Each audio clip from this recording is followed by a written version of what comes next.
Πάμε να δούμε την εγκατάσταση του τρένου. Ξεκινάμε με το unboxing.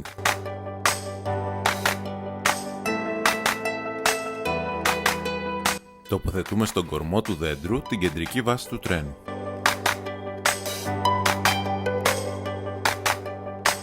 Πάνω στις υποδοχές της βάσης κουμπώνουμε τους βραχίονες.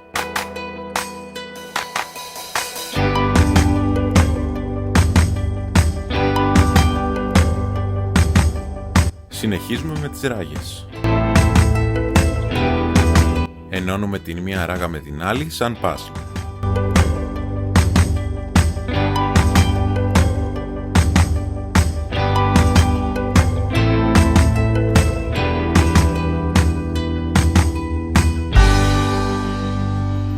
Ασφαλίζουμε τους βραχίονες με αυτό το δαχτυλίδι.